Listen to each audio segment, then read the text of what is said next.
finals period. So this is another new start, fresh beginnings tayo because this is organic chem. So I hope that you will perform well in OrgChem, especially wala masyadong calculation. This is just purely memorization and logic. So for those who excel in those fields, then this subject is the right subject for you. Okay. So with that, let's begin our journey in the organic chemistry. So welcome to the second part of this subject, which focuses on the actual subject itself, which is organic chemistry. So for our session today, we will just have an introduction to OrgChem. Okay, so we will cover the hybridization concepts, which has been discussed in your laboratory, yung basic hybridization, and then the functional groups in OrgChem. And again, this is just purely logic and memorization. Wala masyadong calculation, so you might really excel in the subject than in the earlier part ng midterm natin. Okay? So this is just logic and memorization. Okay? So just for an introduction, we will cover the following. So we'll have the definition of the organic chemistry and what makes organic compounds a separate discipline compared to inorganic chemicals. Na? And we will talk about the hybridization of carbon atom and the functional groups that you will encounter in the next few weeks of the class. Okay, so let's begin with organic chemistry now. So when we say organic chemistry, we are actually referring to the study of carbon compounds. Na. Basta may carbon, sila ay organic, no? Except for some na hindi organic, such as carbon dioxide and carbon monoxide. Okay? But any compounds around you that contains carbon is considered organic. So ano-ano yun? Plastics are considered organic compounds. Okay? Kaya kapag kayo nadali ng marketing na this is purely organic, sabihin nyo, yung plastic din naman, that's organic molecule. Yeah, that's true. And I'm a chemist, so I can attest to that. No.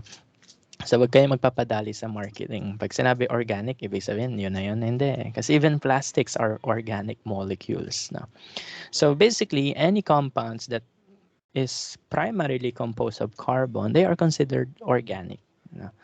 So, what are the organic compounds around us? No? Almost everything around us is organic. Even us. No? Tayo mismo, gawa tayo sa organic molecules. No? The hydrocarbons we produce, no? Yung ating mga, alam nyo na, yung ating mga in-expel sa body, mga hydrocarbons yon which is organic molecule. Yung kahoy, ito, yung lamesa ko dito, this is organic, no? Ibig sabihin ba, pwede ko kainin to? Hindi, no? Okay, so this is organic. Even the plastic, this one's plastic. This is also composed of organic molecules, no? Almost everything around us is composed of organic molecules. Even our body, no, our DNA, the sugars we eat, the carbohydrates, the fats, no, the proteins, the nucleic acid, all of those are organic molecules. So basta may carbon, it's organic. So basically, that is what we are going to understand for the final part of your semester. We're going to study the compounds that contains carbon, and we will take a look into their behaviors and their chemical reactivities. So yan. So a feature of organic compounds is that hindi lang siya puro carbon, it should also consist other elements such as hydrogen, nitrogen, oxygen. Kapag ang carbon mo ay CHO lang, then that's carbohydrates. If yan ay may CHON, then probably that is amino acid, no? Okay, or nucleic acid. And so different combination of this will actually produce different types of organic molecules, na?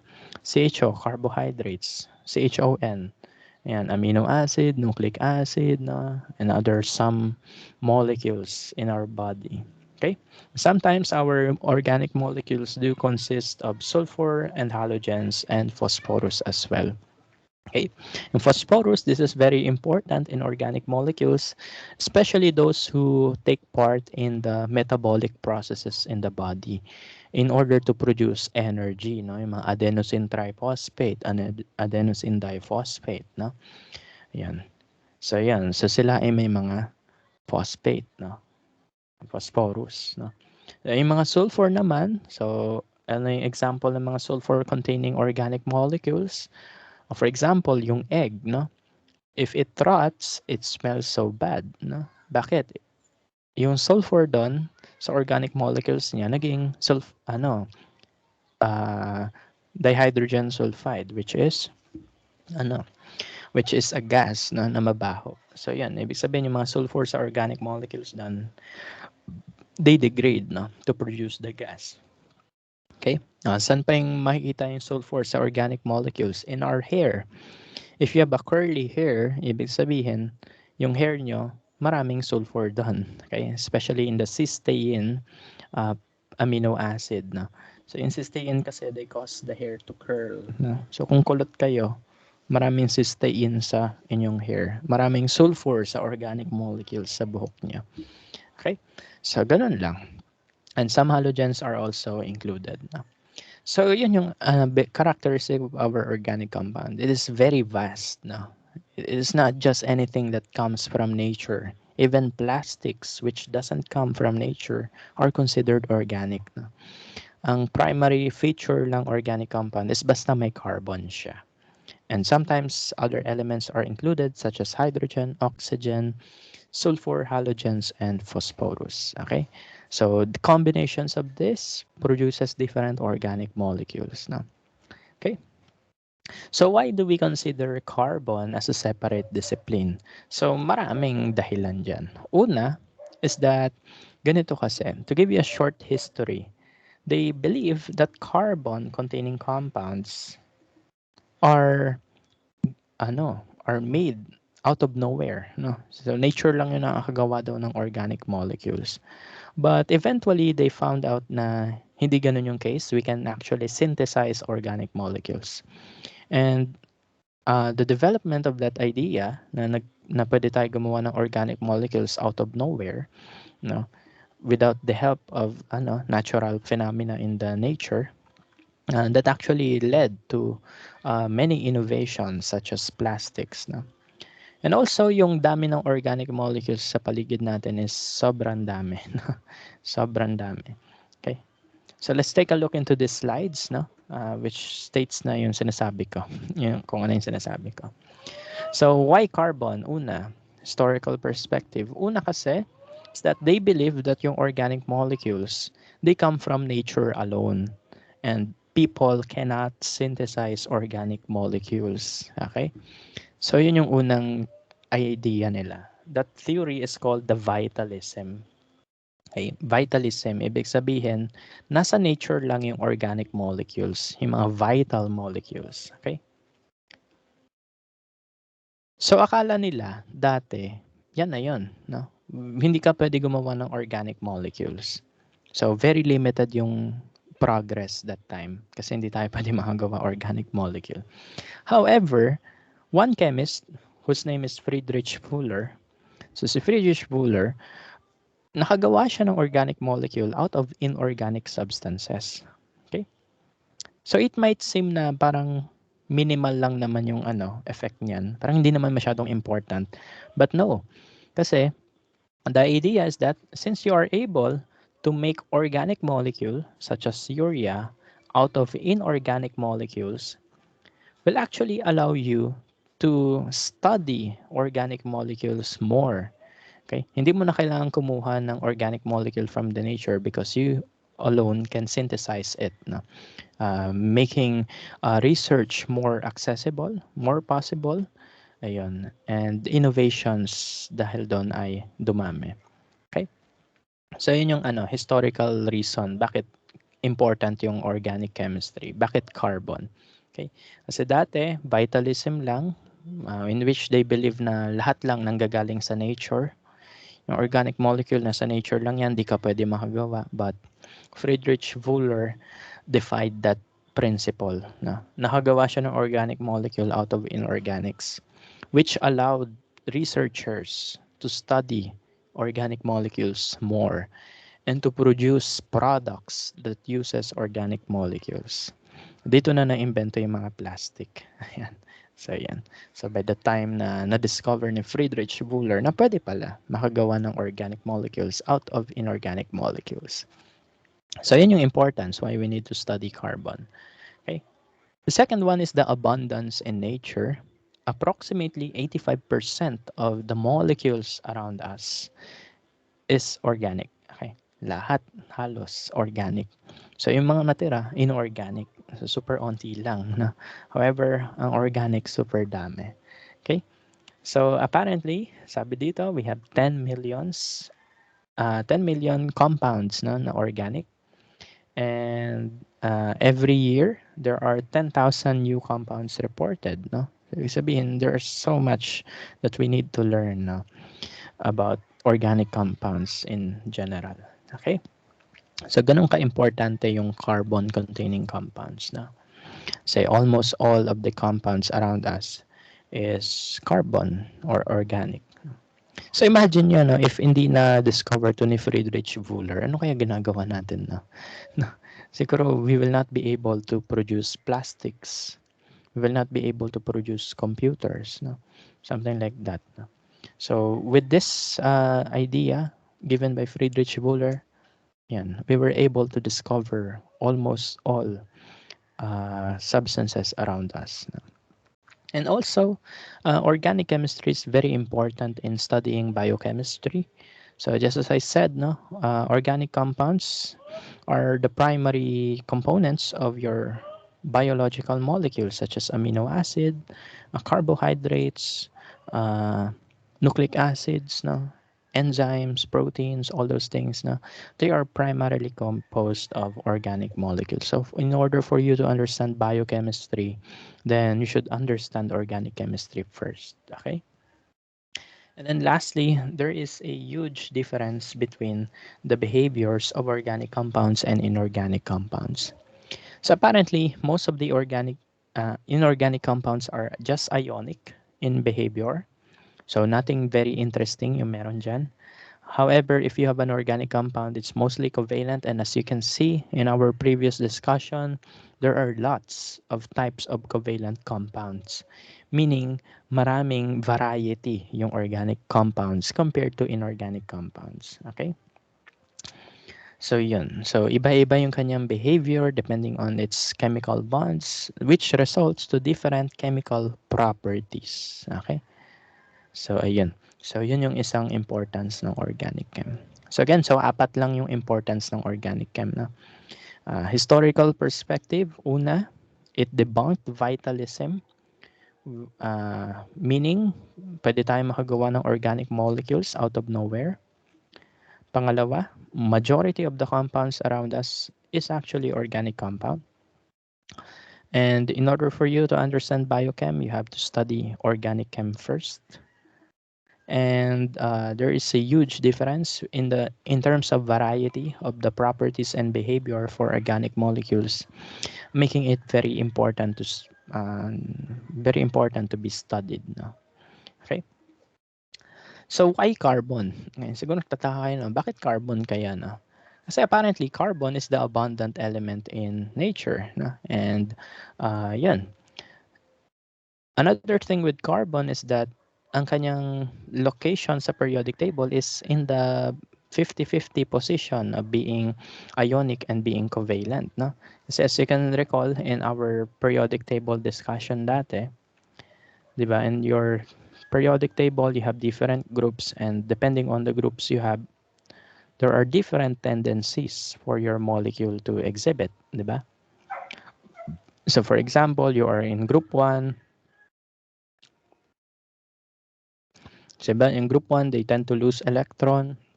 Group 2, they tend to lose electron. Group 3, they tend to lose electron. 7, accept electron. 6, accept electron. 5, accept electron. Pero when it comes to the group of carbon, okay, it's in the borderline. Okay, so very interesting yung properties nila as a whole. itong carbon family. So it is in the borderline, no? Pwede siyang mag-accept ng electron, pwede siyang tumanggap ng electron. So yeah. So that means yung ating carbon can form bonding, no? It can actually form 4 covalent bonds. So ibig sabihin, we can attach it to 4 different atoms in a molecule, no? Okay, because of this special behavior it exhibits, no, as seen in the periodic table, it is in the boundary of being ionic and being covalent, no? So yan, so 50-50. Sometimes you will see your carbon as covalent, sometimes it will be ionic, no? So yan, ibig sabihin nun, masyadong wide yung variety ng properties na pwede niya i-exhibit, no? And as you can see, carbon is tetravalent. Ibig sabihin, we can form 4 bonds around it, okay? And it follows the octet rule very easily, you know. So carbon is one of the elements in the periodic table that really follows the octet rule, okay? So yan. So let's talk about the electronic configuration of carbon and why we said that carbon is tetravalent, 'di ba? Sabi natin tetravalent yung carbon kasi nasa group 4. Pero that's not really the reason why it is tetravalent, no? Okay? Bakit kaya? Let's take a look into our electronic configuration. The electronic configuration of carbon is 1s2, 2s2, 2p, 2p2, okay? So if we plot it into our orbital diagram, it should look like this. So 1s2, 2s2, 2p2. So take a look at this portion. Makikita nyo that dito, paired yung electron, but on this side, dalawa lang yung unpaired electron. So ibig sabihin ba nun, carbon can only form 2 bonds? Kasi dalawa yung unpaired electron eh. Hindi, no? Apparently, that's not the case, no? So, ang nangyayari kay carbon is that instead of just having 2 bonds, no? Because of these 2 unpaired electrons, ang nangyayari is nagiging 4 yung unpaired electrons. Sumasama to. Why? Because of what's called the electronic promotion or the excitation. So apparently, in order for carbon to form 4 bonds, this needs to happen, okay? The electronic promotion, wherein one of your 2s electrons will be located into your 2px electron. Okay? So kapag yung electron mo doon, instead of being paired, ginawa mo siyang unpaired, then that is the time your carbon can be tetravalent. Ibig sabihin, it can accept 4 more electrons to be stable. Okay? So ideally, carbon should not be tetravalent. It should be only able to do 2 bonds. Ganito lang dapat siya due to this electronic diagram. However, as I said, in nature, that's not the case. Ang nangyayari, 4 na bonds yung nagagawa niya by exciting this 2s electron to be an unpaired electron, resulting to 4 different bonding na pwedeng gawin, which causes the carbon to be tetravalent. Okay? And this tetravalent carbon can be hybridized to form different types of bond. Pwede tayong magkaroon ng single bond, double bond, triple bonds. Okay? So we will talk about the hybridization later. Okay? So yan. So basically, again, the idea is that dalawa lang dapat bonds ni carbon based on its electronic configuration. But due to electronic excitation or electronic promotion, naging 4 yung pwedeng i-bond sa kanya. And depending on the hybridization, you will have different number of bonds for the carbon. Okay? So, suppose we utilize all of these 2 electrons, second orbit electrons. Suppose we utilize all of them. Tawag natin sa orbitals na to, when we use them all, ang tawag doon ay sp3 hybridized orbitals. Ibig sabihin, all of these electrons will be used to form bonds. Okay? So, sp3 hybridized orbitals tawag doon. So, ibig sabihin, if your carbon contains 4 bonds, sp3 hybridized orbital tawag dyan. Okay? Meaning that all the electrons in the second orbit are used. Okay? So that's the sp3 hybridization. So the sp3 hybridization uses all the second orbit electrons. And the characteristic of the sp3 hybridized orbitals are the following. So based on the VSEPR theory, the valence shell electron pair repulsion theory, if you have an sp3 hybridized atom, it will have a geometry of tetrahedral. Diba? Naalala nyo pa ba yan? So it will have a geometry of tetrahedral, meaning the distances between the bonding angles will be equivalent to 109.5 degrees at all direction. So all those direction have that angle. Okay. So if ever you have an sp3 hybridized atom, geometry is tetrahedral, the bond angle is 109.5. The bond length isn't that much of our concern. Okay, hindi naman natin masyado concern to because it differs depending on the type of atoms you have. But that's the idea, no? Okay, if you have an sp3 hybridized atom, you have 4 bonds, geometry is tetrahedral, and the angle is 109.5. Similar with your concepts in Lewis structures or the VSEPR theory. Okay, so kailan naman nangyayari yung sp2 hybridization?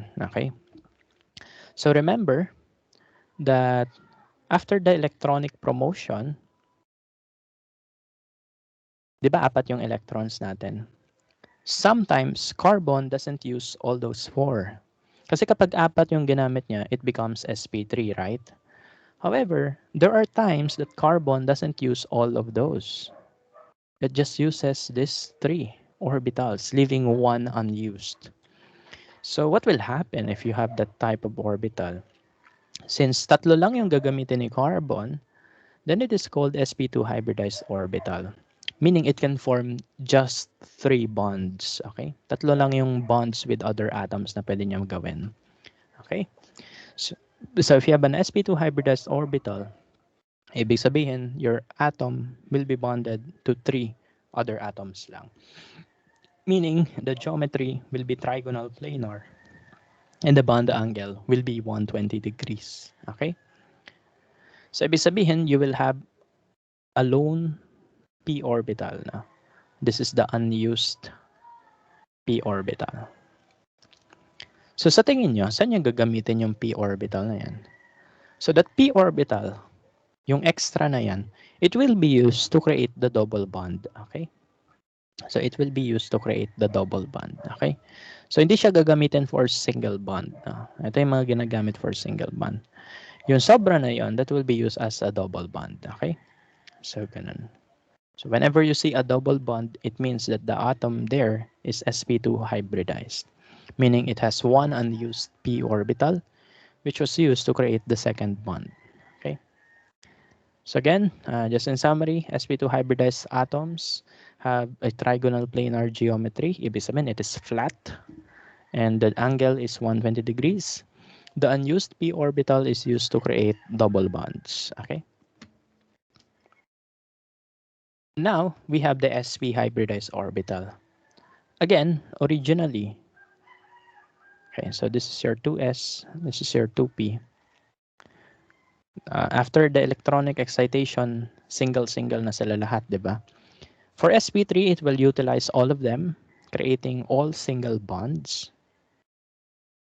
Pero kapag sp2, it will just utilize these 3. Ibig sabihin, tatlo lang yung bonds with other atoms.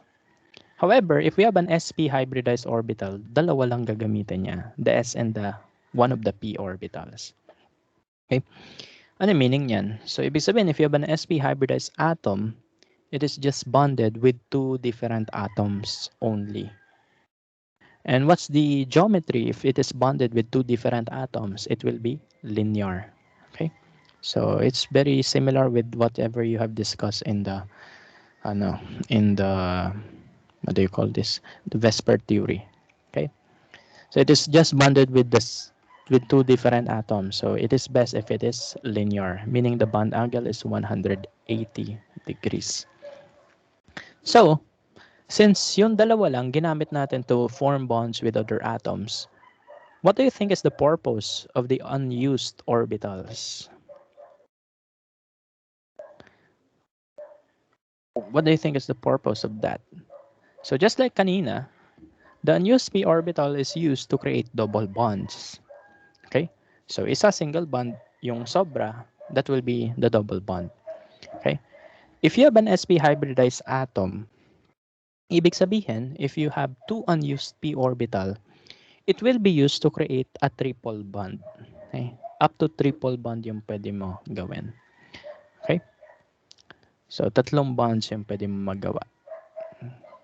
Okay? So, hindi maganda yung example na tayo. I will just use another example. Let's say ethylene. Okay, so this is ethylene. As you can see, looking at this atom only, looking at this region only, this central atom here is bonded to two atoms lang. So, ito yung dalawang S na yan. Ito yung 2S pati yung isang 2P. Ayan, ito yun. And then yung dalawang sobra, it is used to create double bonds or triple bonds. Since we have two sobra, dalawa yung sobra nating electrons, so gagamitin mo yan to create the triple bond. Okay? So that's the idea of hybridization. Okay? So yun. Basically, the reason why we have single, double, or triple bonds is that the carbon chooses to do that. Okay? Choice niya kasi yun na either it wants to use all the orbitals. Pwede rin naman niya hindi gamitin lahat. Pwedeng tatlo lang gamitin niya. Pwedeng dalawa lang. Okay? So, that actually have a great effect when it comes to the reactivities and the behavior of your organic molecule. So, basta just keep in mind that sp3 hybridized atoms utilizes all the second energy level electrons. It forms only single bond. For an sp2 hybridized atom, it will not use one of the four orbitals. Ibig sabihin, tatlong bonds lang pwede gawin niya. The extra will be used to create the double bond, okay? And then kapag sp hybridized lang, out of the four electrons that pwede gamitin for bonding, only two will be used. The other two will be used to create the triple bond, okay? So tig-dalawa lang. Dalawa lang gagamitin niya, dalawang gagamitin niya. Yung sobrang dalawa na yon, that will be used to create the triple bond, okay? So, with that idea, let us try to identify the hybridization type of each atom in this molecule. So urea, I will give you the structure of urea. It looks like this. Tell me the hybridization by just counting on the type of bonds that you can see. Okay, tutulungan ko muna kayo kasi this is very new to you. Iba kasing approach sa OrgChem. So this is the structure of urea, which are found in urine, which is a byproduct of the degradation of your amino acids. Okay. So by just looking at the structure, we should be able to identify the hybridization of the atoms. No? So let's begin with carbon. Paano mo malalaman yung hybridization niya? So number one, you take a look into the number of atoms around it. How many atoms surround the carbon? Isa, dalawa, tatlo. So ano yan? Ibig sabihin, this carbon only utilized 3 out of the 4 possible bonds. So ano yun? What's the hybridization if that's the case? That's sp2. If it only utilizes 3 of the 4 orbitals, no? Yan. Ibig sabihin, this one is sp2.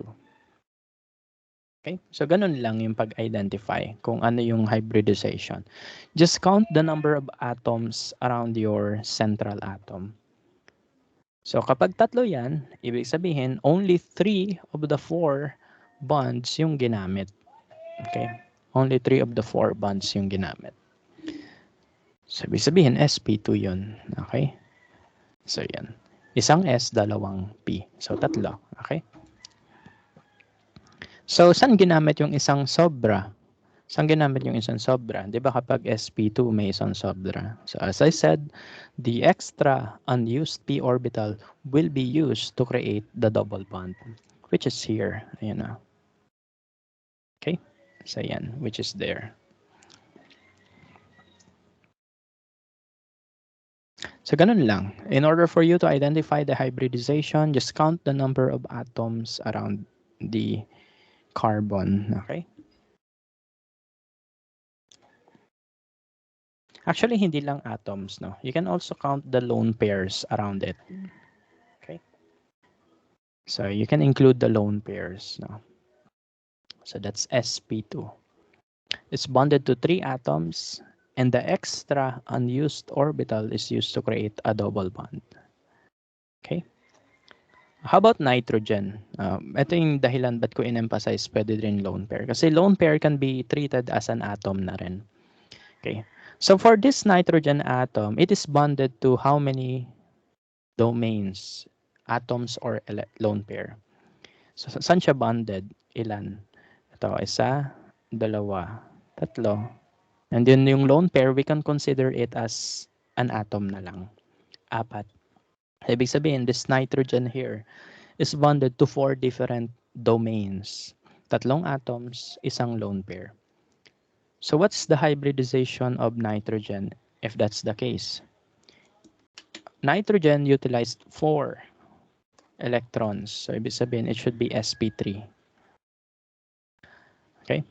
Pag 4 yung bonding domains niya, whether that's atom or lone pair, sp3 yon. Pag 3 yung bonding domain, just like this one, sp2 yon. Okay?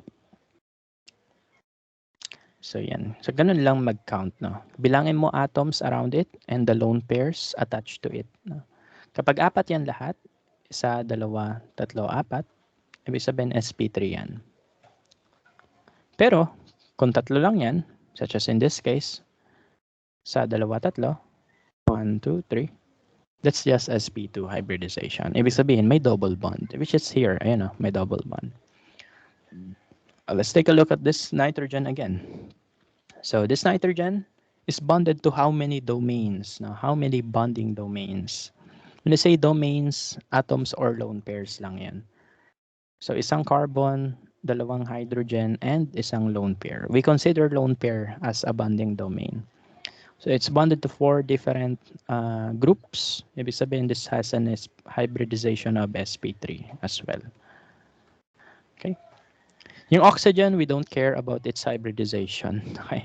Just the carbons usually and nitrogens. Okay.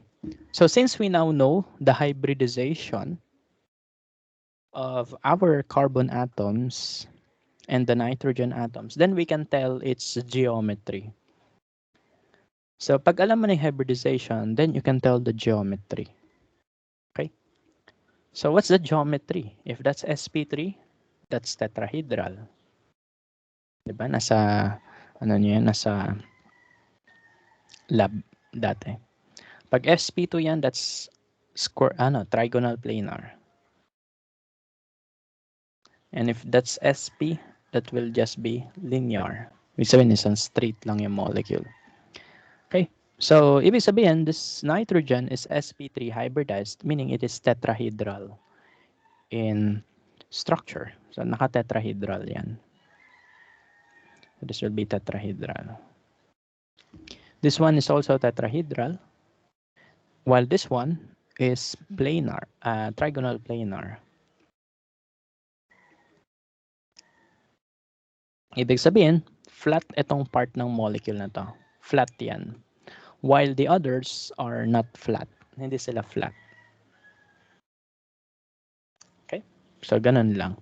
So, you need to identify the hybridization type based on the number of bonding domains.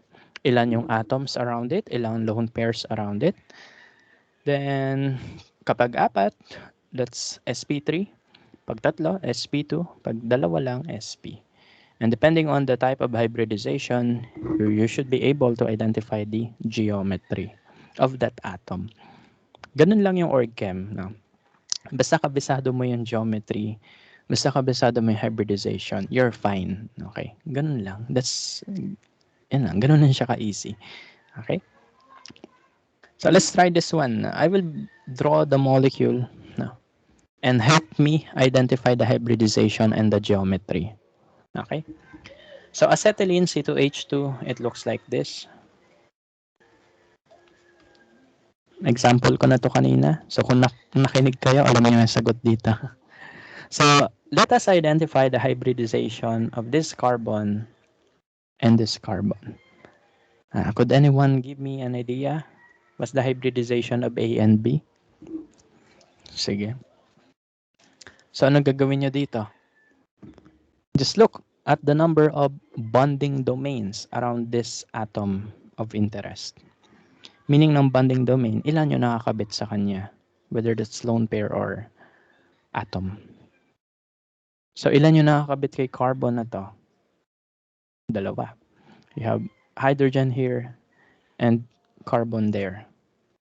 So ibig sabihin, out of the 4 possible bonds, it was only able to utilize 2. Meaning it is sp2 hybridized. Sp hybridized lang.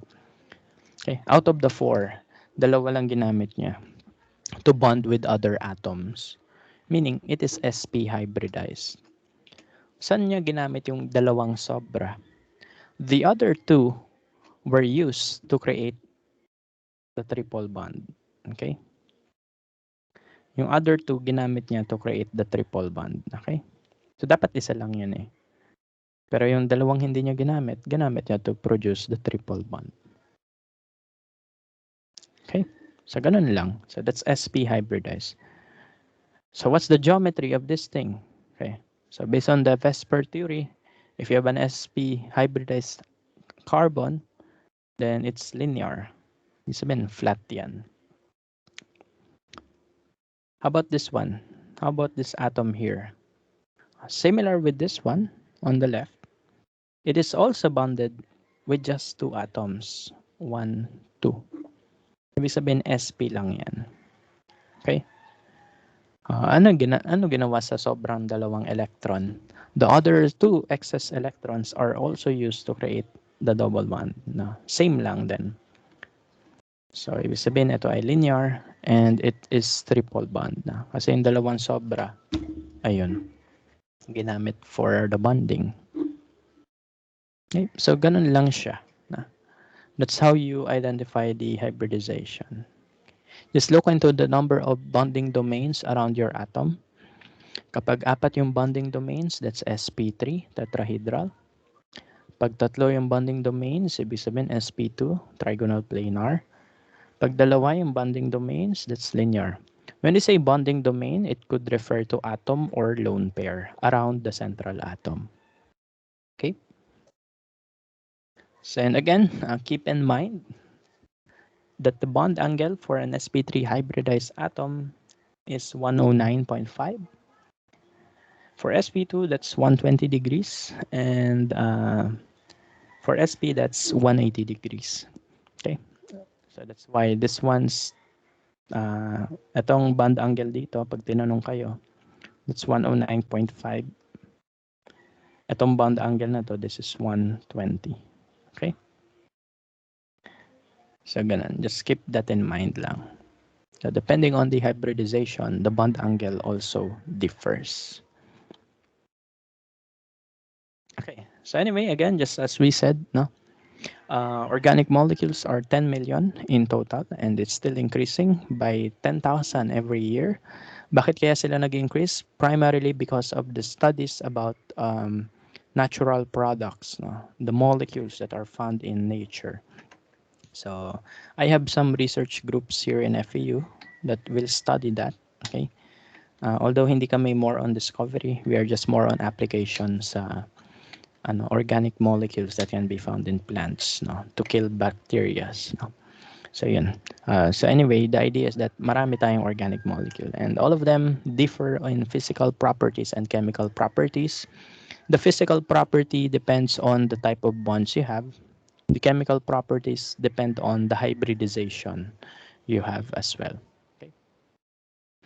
So, yun lang. So, basically, that's the organic molecule na. Basta alam mo yung hybridization, the the bond angles, the geometry, you're good na. So now let's talk about the functional groups. No? So yung organic molecule, no? Kapag kayo ay nagdo-drawing, you don't need to use yung ginagawa ninyo sa lab na. No? Hindi nyo na kailangan mag-count ng number of electrons na. Kasi in organic molecules, there are formats na. Okay?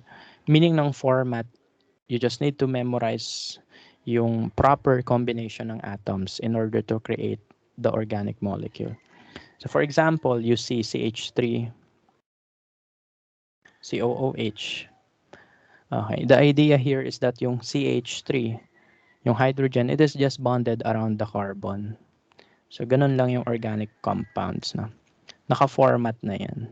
So pag nakita kayo something like this, the hydrogens will be bonded to carbon. And the COOH means this. It means this. Okay, so ganyan yung meaning niya. Tawag dito ay functional groups. So ang tawag natin ay functional groups. So what are functional groups? These are just group of atom that act as one. Ibig sabihin, atoms yan na magkakadugtong that behaves as one entire unit. And depending on the functional groups that you have in organic chemistry, you will have different properties. You will have different behaviors, okay, of the molecule. Okay. So the functional groups are the sites of predictable chemical reaction. Kaya nga sinabi ko, they act as one because sila din mismo yung gumagawa ng chemical reaction. Okay? So depending on the functional group that you will have different chemical reactions.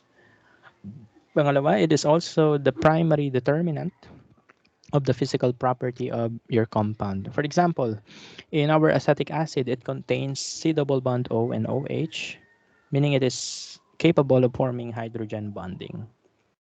So, paano nalaman natin na it is capable of hydrogen bonding? Due to its functional group. And also, with functional groups, we will be able to classify our organic molecules well. Hindi siya jumbled. Kaya ang topic natin, in your laboratory, you will discuss alkane, alkyl, alkyne. And then you will discuss aromatics, you will discuss alcohols, you will discuss amines, and then carboxylic acid. So yun yung classes of organic molecules that we will discover. Okay. So all in all, ito yung mga aaralin nyo in the future. So you have to be familiar with these functional groups. Again, alcohol, it is OH when written out. So ibig sabihin, pag nakakita kayo ng CH3, CH2, OH, it means that this thing here is an alcohol. Okay? So, yeah, so it is alcohol. It is ethanol. Okay? So basta makakita kayo ng OH na magkadikit, that's automatically alcohol. Okay? However, pag yan ay ito naman, NH2, that means it is an amine. Okay? So, amine. Amine tawag doon. Para siyang ammonia. It is derived from ammonia. Amine. So, magkakasama sila. Okay, if you see this, pag nakita nyo to, CHO, so CHO, ang format doon, yan ay tinatawag nating aldehyde. No? So whenever you see this thing sa mga organic molecules in the future, it means ganito dapat siya i-drawing. CHO, no? Naka-CHO siya. Okay, so CH double bond O. Okay, so aldehyde yon. It looks like this. Anyway, pattern recognition yung important sa organic chem. Pag ketone naman, is just CO. And then may iba pa siyang kadugtong. Okay? Pag makakita ka ng CO and then may iba pang kadugtong, ibig sabihin, that's a ketone. So example of ketone will be your acetone, which is found in your, panglinis ng kuko. So suppose you see this molecule written, ibig sabihin ng CO na yan, that's a ketone. So it means you should draw it like this. Yan, so something like that. So that's a ketone. This thing here is a ketone. And then you have your carboxylic acid, just as I said. Ito yung COOH. So carboxylic acids are typically written as COOH. So hindi lang siya OH, rather it is COOH. Okay? So it should be written out as this thing. Okay? So it should be written out this way. So ganun lang. Again, organic chem is just pattern recognition. You don't need to do the Lewis structure that you were doing in the previous term. All you need to do is to just determine what is the possible structure based on the functional group. Okay. So anyway, it is written here naman, so you can follow. If you have an ester, meaning ng R doon, the R means carbon. Okay. May kadugtong siyang carbon on the right side. Okay. So suppose you have this thing. So, kunwari ito yan, CH3COO, CH3. So again, this carbon on the right side of the two oxygens can be treated as R. So ano yan, COOR, meaning it is an ester. Okay? So you should draw it this way. Okay, so again, think of this thing on the right as R lang. Okay? Pag carbon yung nasa right side ng oxygen, that's R, or an ester. Okay? And don't worry, later we will have some practice now. Okay, and then amide. So amide, ano naman yan? So instead of having carbon, what you will have is an amine.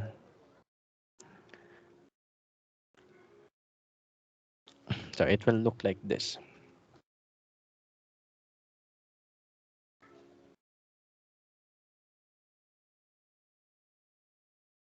Okay, so yan. So C double bond O N.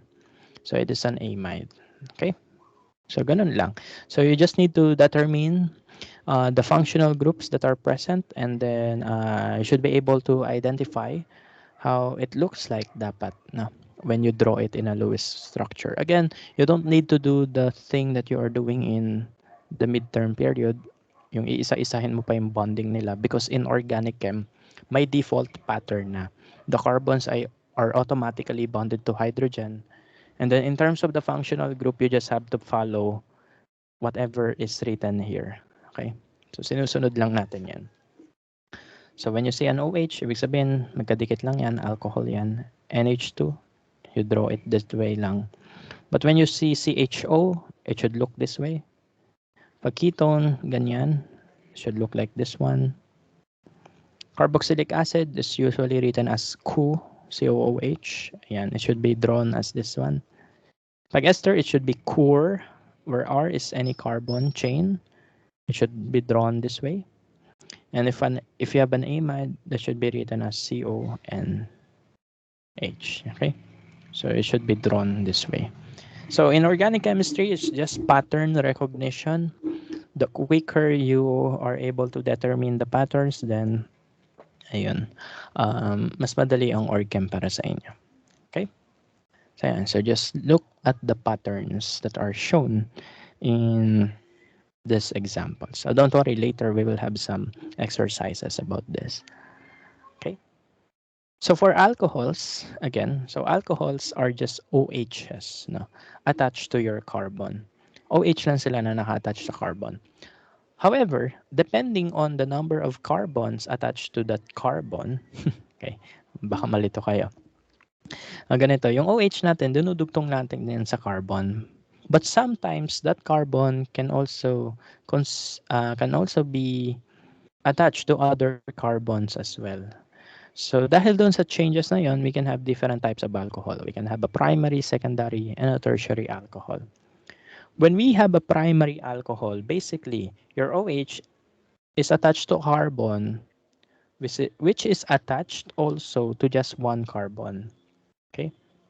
So in Tagalog, yung OH nakadugtong sa carbon na nakadugtong din sa isang carbon lang. Okay? So meaning that's a primary alcohol. Okay? Yung OH nakadugtong sa isang carbon, tapos yung carbon na yon nakadugtong sa isang carbon lang. So primary yon. However, if you have this thing here, yung OH mo nakadugtong sa carbon na may dalawang carbon na nakadugtong sa kanya, that's a secondary. Okay? And if that's tertiary, you have an OH attached to a carbon where there are also 3 carbons around it. No? So that will be tertiary. So again, ganun yung pag-identify on the types of the carbons you have. No? If your carbon is if your OH is attached to a carbon which is attached to one carbon only, that's a primary. So titignan mo yung nakadugtong sa nakadugtong, okay? So this is connected to this and this is connected to one carbon only. So that's primary. If that's secondary, this OH is attached to this carbon, which is also attached to other 2 carbons. So that's secondary. However, if this OH is attached to a carbon, which is attached to 3 other carbons, then that's a tertiary alcohol. So these properties of carbon have different chemical properties, different chemical reactivity, which we will discuss further in the future sessions. No? So for now, just remember that there are 3 types of alcohol. Okay? Yung isopropyl alcohol nyo, that is in your mga alcohol na ginagamit in disinfecting our stuff right now, it is actually a secondary alcohol. Okay? So this is the isopropyl alcohol. And so ito yung isopropyl alcohol. Okay. So it is a secondary alcohol. Why? Kasi yung OH nakadugtong siya sa carbon which is also connected to 2 other carbons. Okay? Pag may dalawa nakadugtong na carbon, ibig sabihin that's secondary. Pag isa lang, primary. If tatlo, tertiary. So sa amine, ganun din. Okay? So sa amine, ganun din. However, yung carbon na nakadugtong kay amine ay nasa nitrogen na mismo. So you don't need to look into other carbon. Kasi kapag alcohol, you have to look for the neighboring carbon. But in terms of amine, yung number of carbons is directly connected to the nitrogen.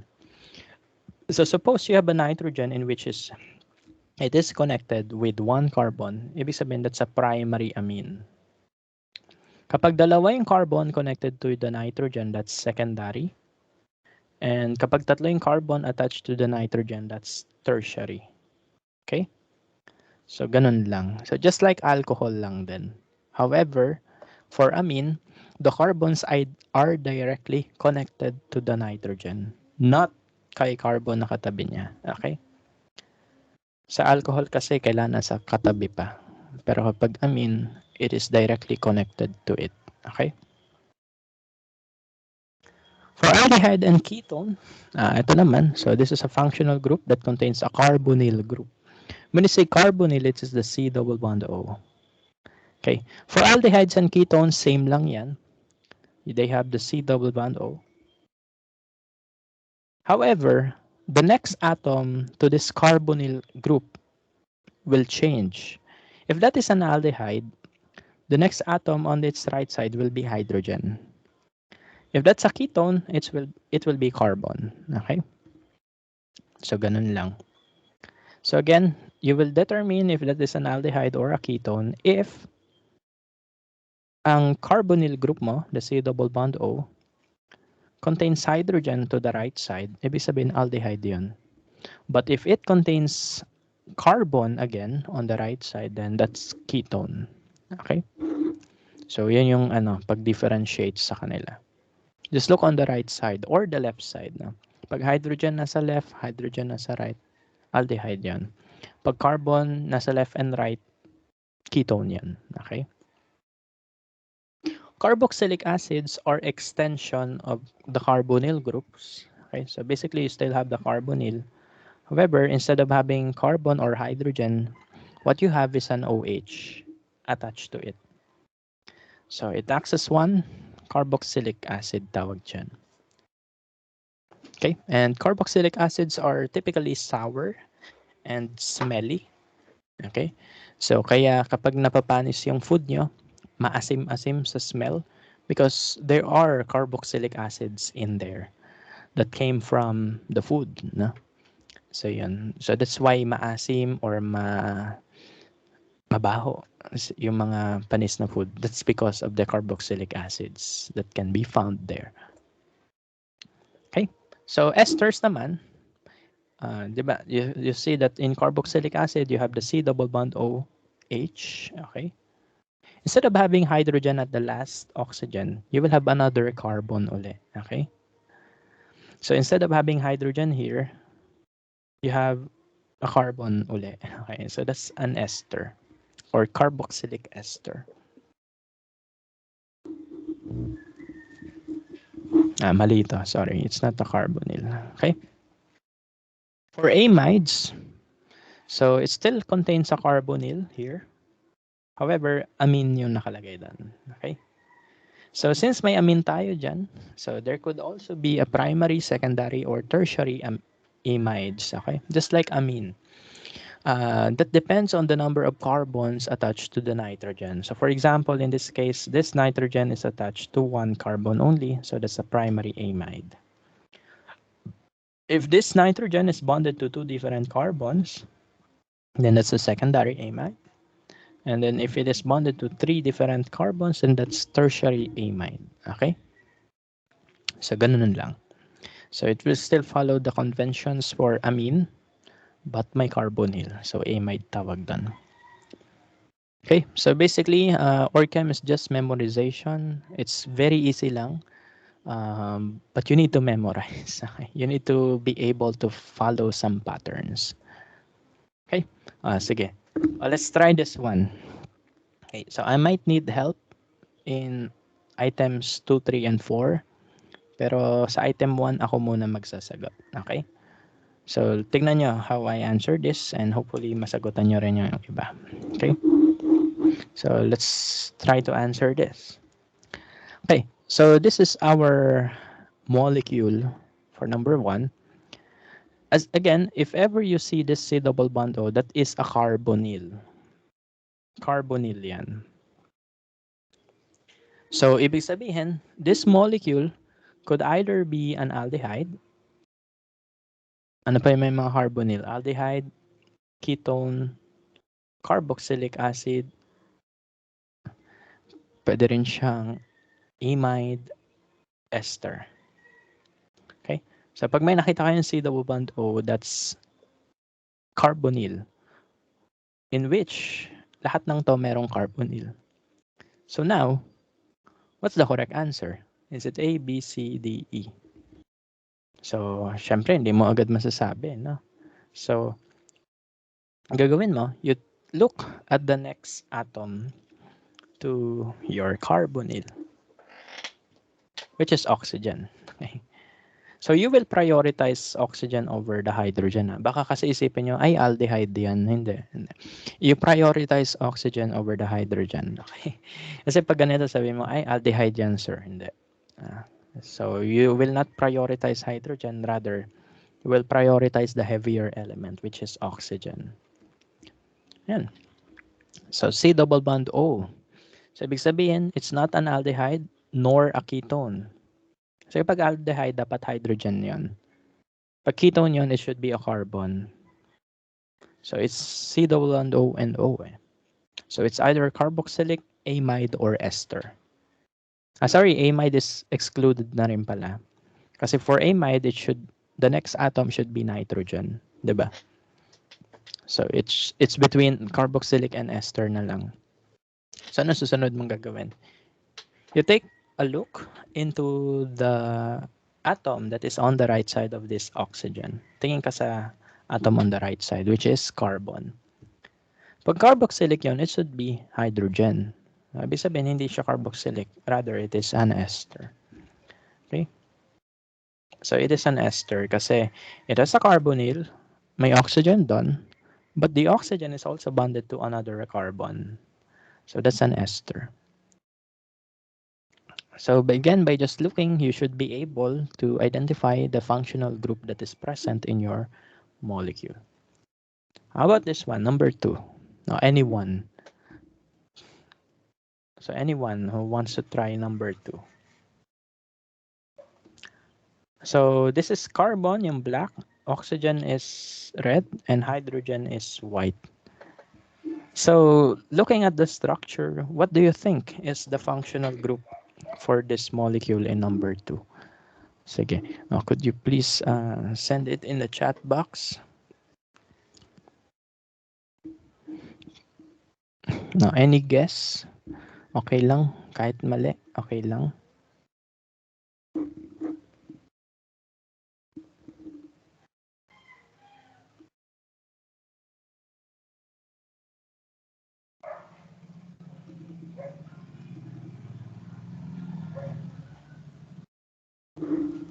Wala pang nanguhula. Kahit anong hula lang. Anong functional group meron kaya dyan?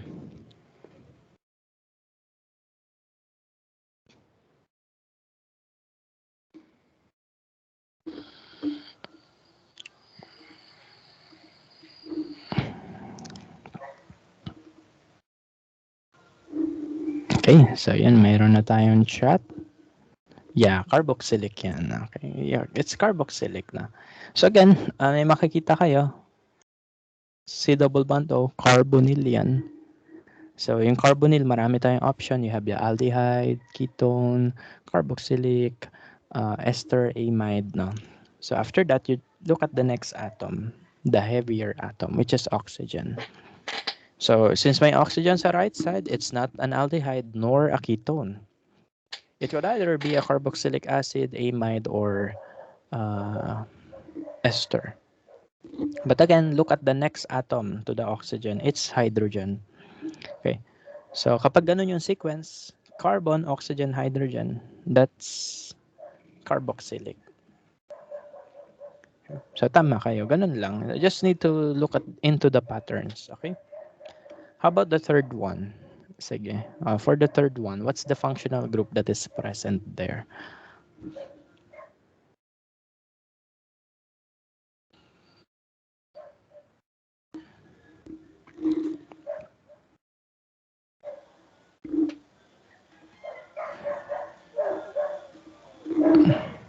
Yeah, that's amine. Amine. Hindi siya amide kasi kapag amide, it should have C double bond O. Ayun lang yung medyo weird dito.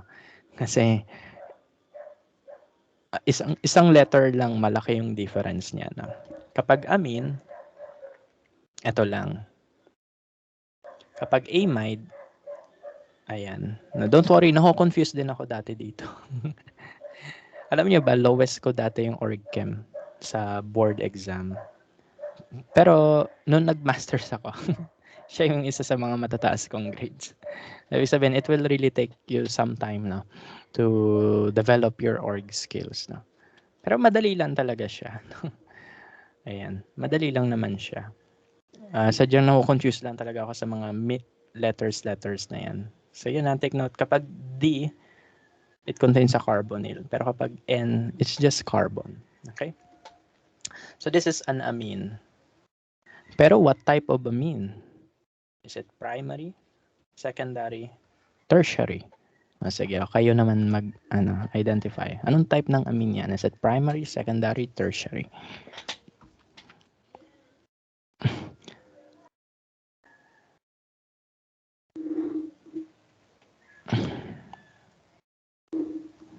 Okay, so primary, yes, it is primary. So how will you be able to tell if it's a primary amine? If it is connected to one carbon only. The nitrogen is connected to one carbon only. This is the nitrogen. It is connected to one carbon lang. So that's a primary. I mean, you are correct. Na? Tama yan. Last one. Last one.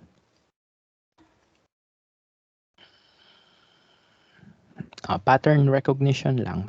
And then later we will have some drills. And I will be uploading a practice quiz next week na. Para mas marami kayong pwede pag-practicean ng molecules.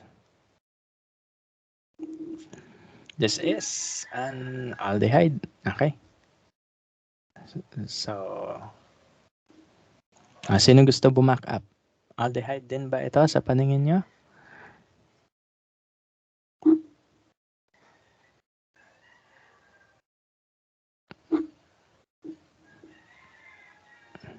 Walang gusto sumunod. So yeah, it is an aldehyde. Tama yan. Bakit siya aldehyde? Ayun, diba? You have a carbonyl here, and the neighboring atom is hydrogen. Pag hydrogen yung neighboring atom, that's aldehyde. Okay? So, ganun lang. So, yan. So, that's aldehyde. So, ganun lang. If you have a carbonyl, next to it is a hydrogen, then that's an aldehyde. Okay? So, basically, that's the introduction to OrgChem. Ayun sa tapos na tayo sa first part ng lesson natin. So, mamaya may drill tayo onte, no? But let's summarize everything again. So, organic compounds are compounds made of carbon primarily. It is not just limited to what you can find in nature. It can also be synthesized, no, in the laboratory, such as our plastics. No? Bakit carbon is a primary? Historical significance niya is that when we are able to determine that we can create organic molecules, that led us to discoveries. No? Apparently, majority of the molecules around us is organic. No? So that's why this event in history is very important. No? Si Friedrich Wöhler, napakalaki ng effect niya. So nung na-debunk niya yung vitalism, yung vitalism is a theory na yung organic molecules from organic compounds lang yan. From nature ano lang yan, processes. Hindi pwede gawin sa lab. Pero dinebunk yan ni Friedrich Wöhler. Okay? So Friedrich Wöhler was able to synthesize urea out of inorganic salts of urea and silver nitrate. So yan. Sorry, silver cyanate pala. Yan. And with that discovery, we were able to study majority, millions of molecules around us. No? And this is important in order for you to understand biochem because you will not be able to determine its property, behaviors, mechanisms no, if you don't understand orgchem. And mas maraming variety kasi si organic compounds kaysa sa inorganic. Given na siya ay polar covalent, meron siyang non-polar covalent. So, marami kang pwede gawin in those characteristics. So, carbon is tetravalent, pero based on its electronic configuration, it is not tetravalent. Dalawa lang talaga dapat kaya niya. However, that's not the case. Carbon prefers to excite this electron so that it will have 4 vacant, 4 unpaired electrons. So, dun siya naging tetravalent. So originally, dalawa lang kaya niya. But with the help of nature, no, ginawa lang niya is that it promoted the electron for it to have 4 unpaired electrons para maging tetravalent siya. And depending on how many orbitals you use, you can have different types of hybridization. If you use 4 of them, that's sp3 hybridized. Ibig sabihin, your carbon is connected to 4 different atoms with a single bond. If tatlo lang ginamit, ibig sabihin your carbon is connected to 3 different atoms and the extra unused orbital will be used to create a double bond. And if dalawa lang yung gamitin niya, that's sp hybridized and the 2 unused orbitals will be used to create triple bonds. Depending on the hybridization, you can identify the geometry. Okay, pag sp3, that's tetrahedral. sp2, trigonal planar. sp is linear. Okay, and these are the corresponding bond angles, which is very consistent with your valence bond, with your Vesper theory in the lab latte. Okay, so organic molecules can be classified based on their functional groups. So functional groups are just collection of atoms that act as one. So functional groups determine the behavior and the chemical reactivity of your molecules. So ito yung mga functional groups that you need to remember. Again, you need to remember. Because if you don't remember this, you will find organic chemistry kind of difficult to understand. But yeah, madali lang naman siya i-remember. Just use some patterns, okay? Again, alcohols, tatlong uri yan, primary, secondary, tertiary, depending on the number of carbons attached to the carbon in which your OH is connected. Medyo confusing yan at first, pero just imagine, yung carbon na dinudugtungan ng OH, bilangin mo ilang carbon na nakadugtong niya. Pag isa lang, that's primary. Pag dalawa, secondary. If tatlo, tertiary. Amines, similar with alcohol, pwede siyang primary, secondary, tertiary. However, the number of carbons is directly attached to the nitrogen. Okay? So, pag isang naka-attach kay nitrogen, that's primary. Pag dalawa, secondary. Pag tatlo, tertiary. Aldehyde ketones, they all contain carbonyl groups. Aldehyde, may hydrogen siya.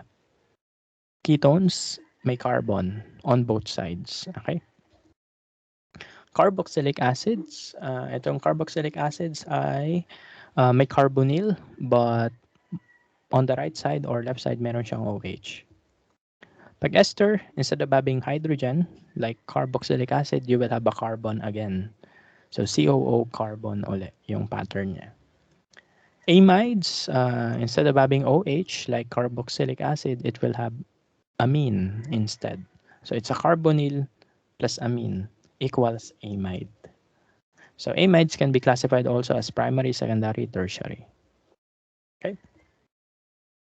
It's our discussion for today, pero we have some drill. Okay? So magda-drill tayo. So hindi ako magtatawag ng tao. Kanya-kanyang ano na lang to, kusang loob. Kasi baka mamaya pag nagtawag ako ng tao, mag-leave kayo. Alam ko gawain niyo yan. Anyway, so I will be drawing a molecule here, and then you help me identify the functional group that is present there. Okay? Isip ako ng molecule. This one is an amino acid. Okay? So ito yung simplest amino acid sa nature. Help me identify the functional groups in glycine. Glycine is an amino acid. It's the simplest amino acid that is included in your proteins.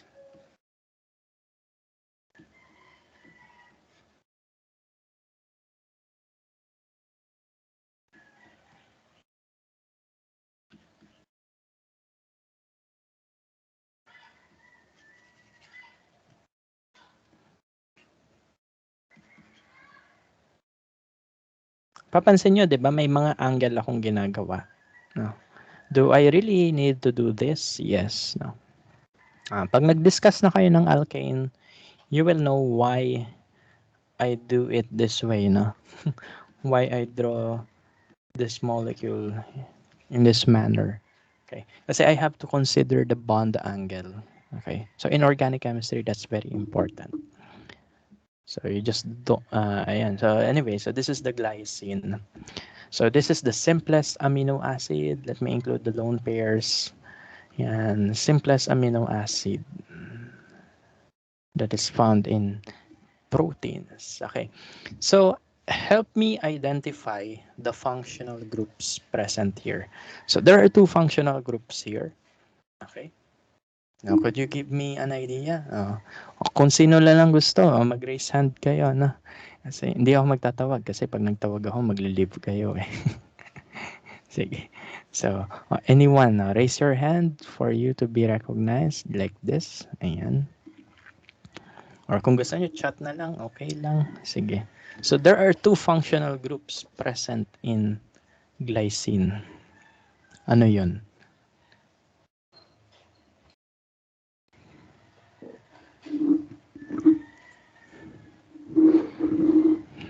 Sige, message nyo lang sa chat box.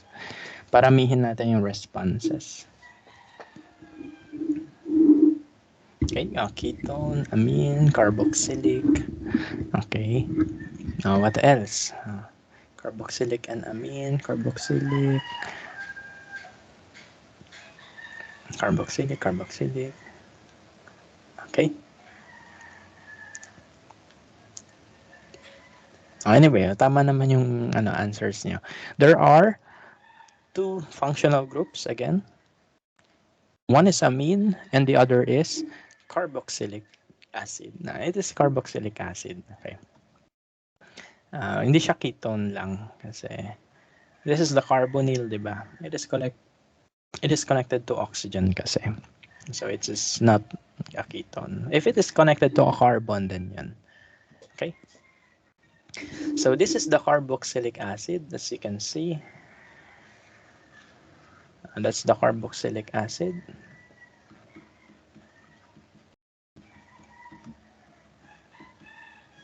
And this one is the amine. Pero ito, question, what type of amine is this? Anong uri ng amine siya?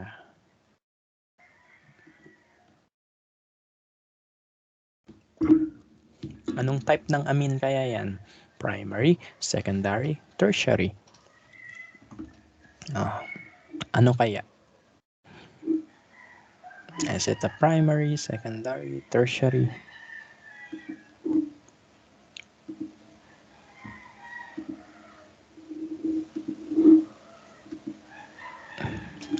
Sige, isip kayo. Anong type ng amine yan? Primary, secondary, tertiary. By the way, bibigyan ko kayo ng book. Okay. So this is the textbook I always read, no? In studying OrgChem. Mamaya is upload ka na lang. Although okay naman yung nasa libro nyo. Okay naman yung nasa book nyo. But I just want to give you an extra book. Okay.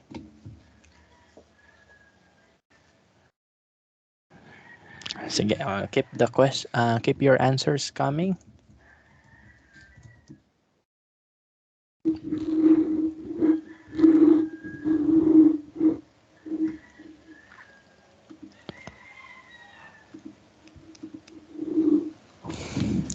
Okay, secondary. Sino pa?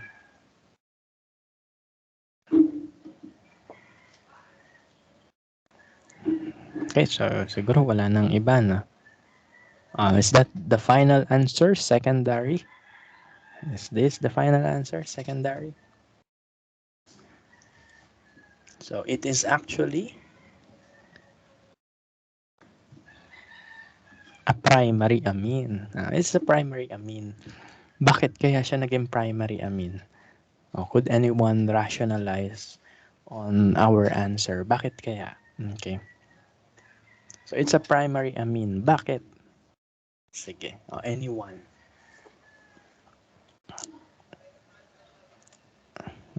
Gusto ko kayo naman magsabi. One carbon lang po. Ang alin?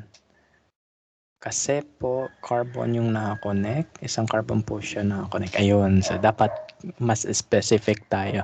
Kasi in your quiz, you will also have this type of question. Di ba, alam niyo naman, may mga free response questions tayo. So, you will need to rationalize. Bakit ganito? Bakit ganyan? Napansin ko in some of your answers, no, other people were able to state the answer agad. So, that's why I gave them full points. But there are some people na nagpaikot-ikot na, wala pa, hindi pa rin nasasabi yung point. So, lesser yung points nila. So, ganito yung mangyayari sa quiz natin, ha? So, I will give you a molecule. Tell me, bakit ito? Bakit siya secondary? But siya primary? So, in our case, this is a primary amine. Why? Because it is connected to just one carbon. Ito lang. It is connected to just one carbon. So, it's a primary. So again, remember, if that's a secondary, it should be connected to two different carbons. Okay? So it should be connected to two different carbons. And kapag tertiary, it is connected, the nitrogen is connected to three different carbons. Okay? So that's glycine. It is composed of a primary amine and a carboxylic acid. Okay? So yan. So anyway, good try. Let's use another molecule. So the next molecule will be another amino acid. So amino acid ulit siya. This is proline. One of the weirdest amino acid to exist.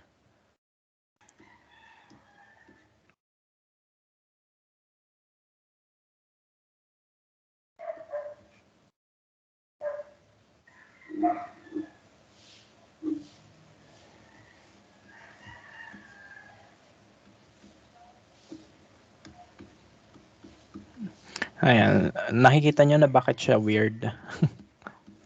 Weird siya kasi nakaparing siya. Anyway, matututunan nyo pa to sa laboratory. Okay? So you will have your alkanes discussion there. Ayan. So this is proline, one of the weirdest amino acid to exist. Okay. So what are the functional groups present in this? Okay. What are the functional groups? Again, dalawa uli yan. Sige. Kayo na bahala dyan.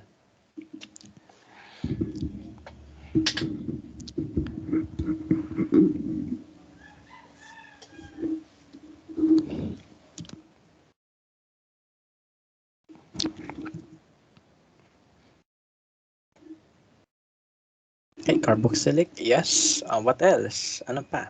Meron pa.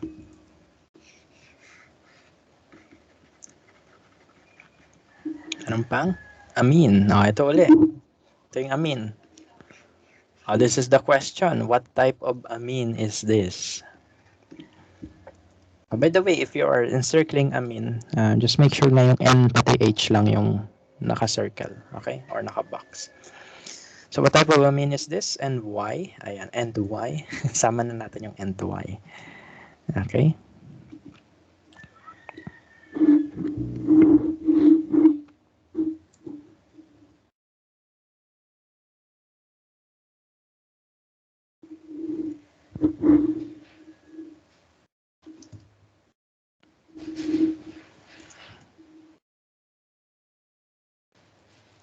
Okay, so secondary amine.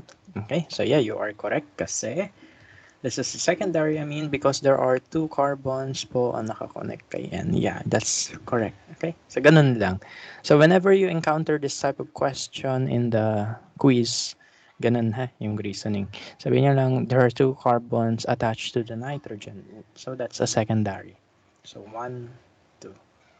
Okay, so mapapansin nyo that if you have an amino acid, if you have an amino acid, then, ayun, it's primarily composed of amine and carboxylic acid. Kaya nga siya amino acid. Amine, acid from carboxylic acid.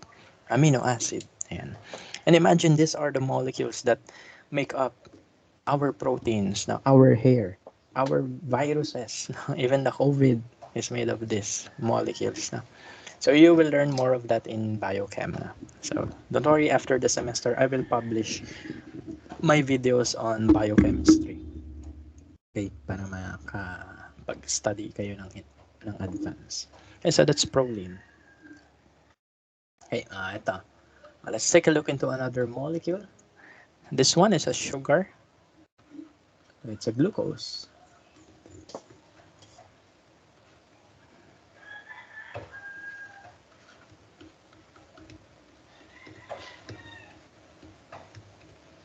One, two, three, four. Kulang ako ng space.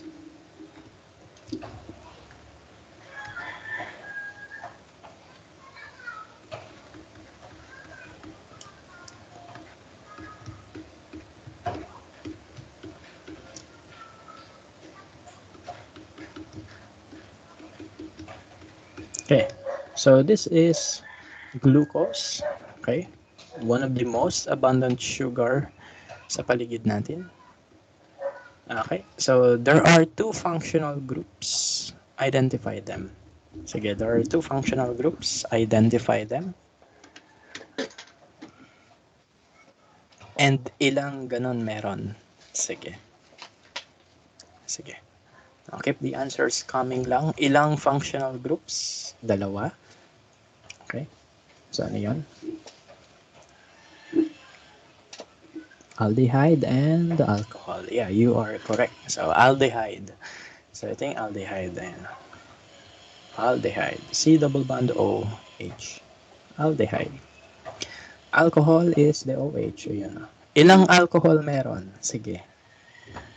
Marami-rami ang alcohol na yan. How many alcohols do we have in glucose?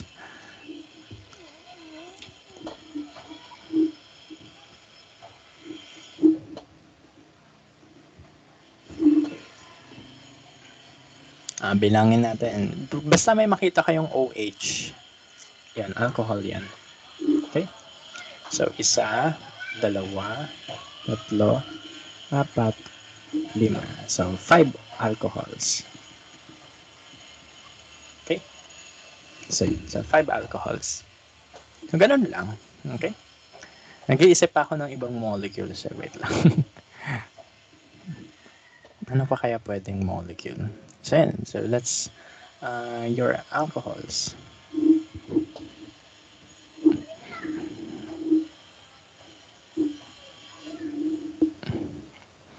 This one naman.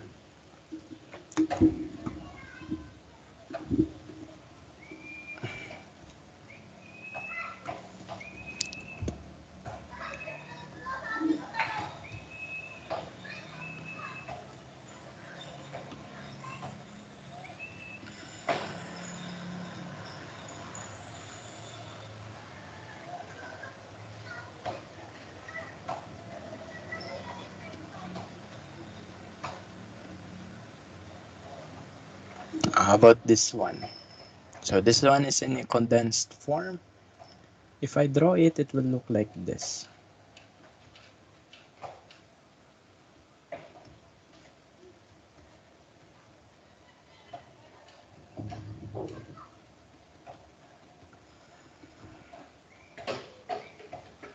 So what are the functional groups that can we see sa molecule na to?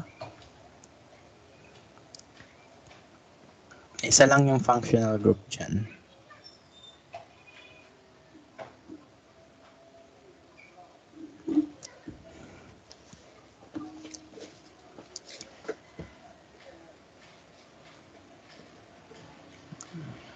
Okay.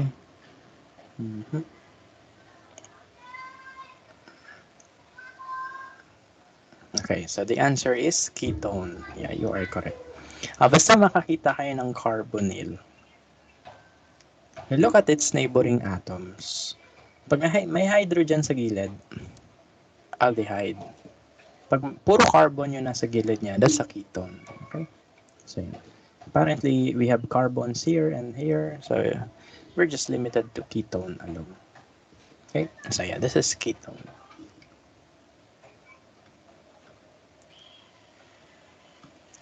So, ano pa ba? Ito, last one na to.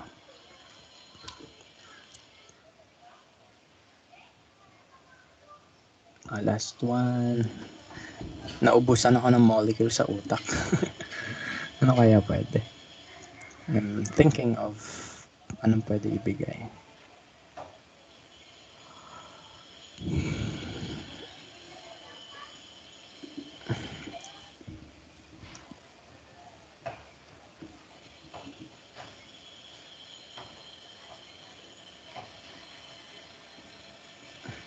Ito na lang. Manguhula na lang ako ng molecule.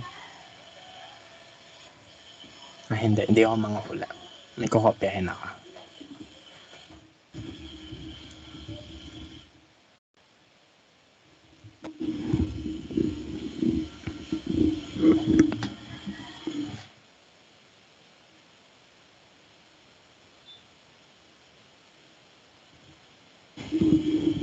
Ito.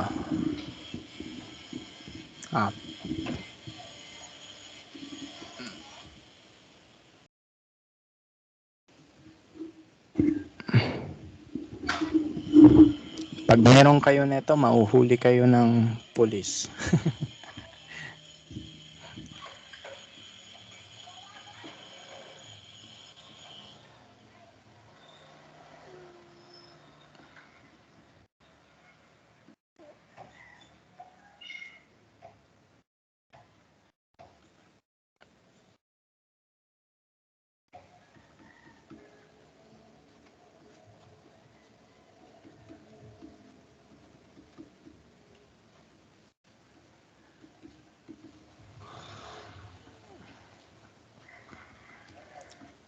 So, ayan pag meron kayo nito, mahuhuli kayo ng pulis. Ayan. What is, isa lang yan eh. What's the, what's the functional group here? And what type siya?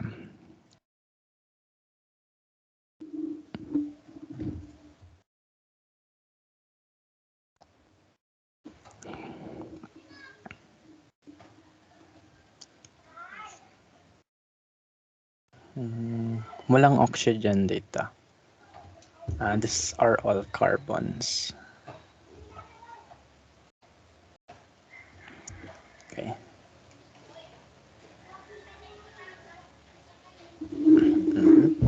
Sige. Any other guess?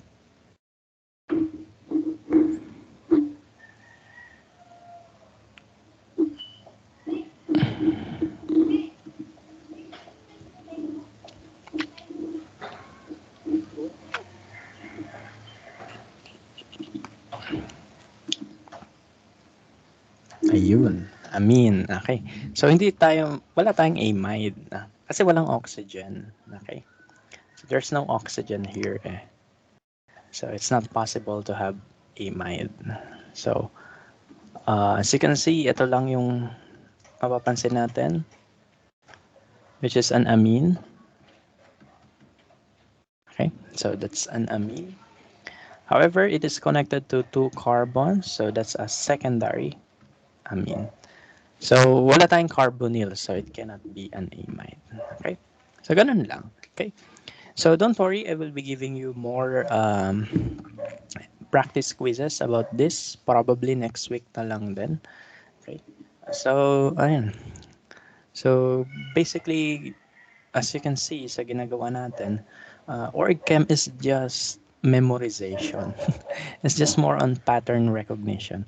So that's why I know most of you might be able to most of you might be able to catch up in terms of the grades talaga kasi org chem is an easy subject, no? As long as you understand the concepts behind this. Okay? So, ayun. So, for the laboratory ninyo, you will be having your, ano tawag doon?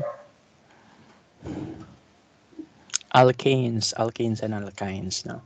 So, yung alkanes, this week nila i-deliver, but yung alkenes and alkynes, next week yon, which is asynchronous, no? So, anyway, ako lang din naman yung makikita nyo sa video kung sakali. Kasi ako naman yung gumagawa ng mga materials for this entire course natin. Okay? So, yan na. So, that's just, yan yung org chem na. So, madali lang siya. But again, these are just the basics. You have to be very familiar with the functional groups. I will share you the textbook that I use. Okay. So, ito yung libro na yun na ginagamit ko. This is, yung name niya ay, ito, Organic Chemistry by Klein. Okay. So, ito yung textbook na ginamit ko noong nag-boards ako. And apparently, ang dami kong natutunan. Although, iba-iba yung approach niya. You can start with the review of General Chem. Okay. So, yan. Kung gusto niyo mag-review ng chemical bonding again, hybridization, ayan. All of them can be found here. Okay? So, kahit ito lang muna yung basahin nyo, no? Mga review of chemical bonding. So, don't worry, I will post this on Canvas, no? So that you will have a copy. Again, yung textbook natin na na Bettelheim, okay naman siya. But if you want more examples, then you may use this textbook. Okay. Marami kasi ditong mga molecules. Ito yung ginagamit ng BS Chem talaga. Okay. So with that, so I guess we can end the session here. So thank you for attending our classes. And I hope you learned something. And again, just a reminder that organic chemistry is more on memorization. Kung gusto niyo mag-index card, that's fine with me. Okay lang. do whatever fits your needs, no? As long as you know the concepts behind. Baka mamaya ilagay nyo na lahat sa index card eh. So just the things that you find hard to remember, no? So yun lang, especially the functional groups, no? So and, also next week I will be uploading the practice quiz. And then next week you will have your first quiz for the final period. Okay, so that will be quiz 6. And again, just for the no, just for everyone na lang, we will have 5 quizzes pa uli and then 1 exam. Okay? So again, it is not a valid excuse to just say na nakalimutan ko pa na. So yun. Although I might give you a chance na, pero ayan, that should be lessened na lang. Okay? So yun lang. So thank you and I will see you again next week kasi next week will be asynchronous. Okay? So I hope uh, you will enjoy your moments with your family, especially sa Undas period. No? And apparently, November 2 is not a holiday anymore. It is a working day. Pero ayoko mag-work, kaya asynchronous tayo. Yun lang. So thank you, ingat, and see you again next week. Asynchronous meeting next week, ha? Bye-bye. And let's eat our lunch na. Ingat.